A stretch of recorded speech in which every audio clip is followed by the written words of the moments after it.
जय माता दी दोस्तों। आध्यात्मिक यात्रा में एक बार फिर से स्वागत है आपका। आज हम 3 शब्दों की व्याख्या करेंगे। वासना या मोह, आसक्ति और प्रेम। वासना, आसक्ति और प्रेम बड़े कंफ्यूज शब्द हैं ये। हम अक्सर किसी से कहते हैं कि मैं आपसे प्रेम करता हूँ, और बड़े मज़े की बात है कि सब इतने ये कहने वाले ये नहीं जानते हैं, ये नहीं समझते हैं कि प्रेम होता ही क्या है। सबसे पहले वासना को लें। यदि आप किसी भी रिश्ते में केवल लेना लेना जानते हैं, केवल आप ये चाहते हैं कि मुझे इससे ये मिले, मुझे इससे वो मिले, मेरा भाई मेरे लिए ये करे वो करे, आप कभी देने के बारे में सोचते ही नहीं हैं। आप हमेशा ही लेने के बारे में सोचते हैं। ये वासना है।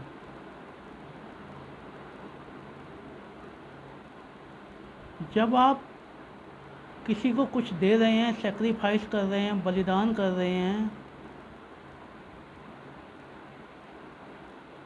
लेकिन आपके अंतर मन में कहीं ना कहीं ये बात है कि इसके बदले में मुझे भी कुछ मिले। मैंने किसी की मदद की, कोई वो मेरी मदद करे।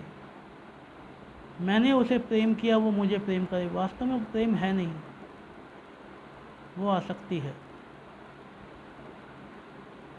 किसी के प्रति हमारी आसक्ति हो जाना।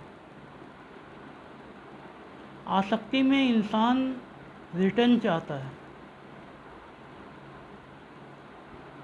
प्रेम के बदले में प्रेम, घृणा के बदले में घृणा, मोह के बदले में मोह। मैंने उसके लिए ये किया, वो मेरे लिए ये करे। ये गिव एंड टेक का जो रिलेशन है, ये आसक्ति है।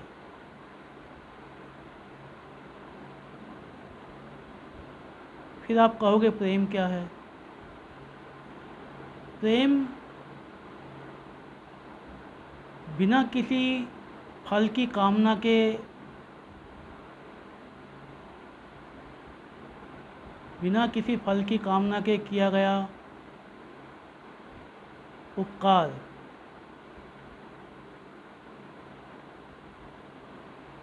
हम जो भी करते हैं, किसी के प्रति हम जो भी कर रहे हैं,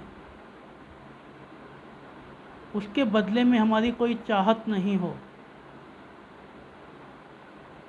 उसके बदले में हम कुछ चाहें नहीं।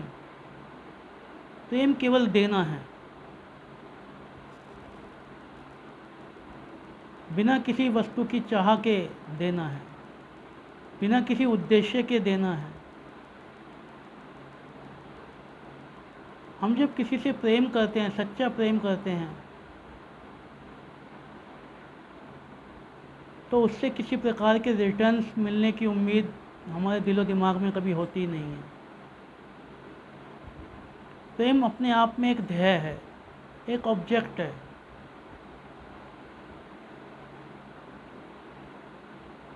उसके प्रति कोई ऑब्जेक्ट उत्पन्न नहीं होता, वो अपने आप में ही साध्य है।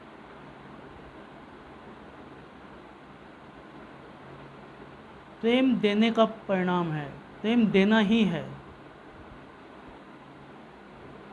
जो देने की खुशी है,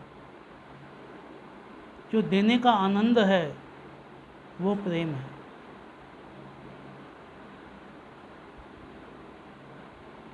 आजकल के लोग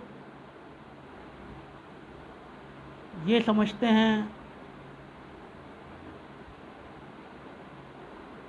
कि गिव एंड टेक प्रेम है।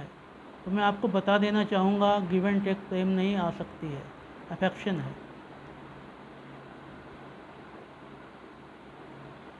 और वासना में केवल लिया ही लिया जाता है, दिया कुछ जाता नहीं। और प्रेम में दिया ही दिया जाता है, लिया कुछ जाता नहीं है, लेने की बात ही ख़त्म हो जाती है। उम्मीद करता हूँ कि ये तीनों शब्द आपको क्लियर हुए होंगे। अगर कुछ कन्फ्यूजन हो तो आप फ़ोन करके पूछ सकते हैं। जय माता दी।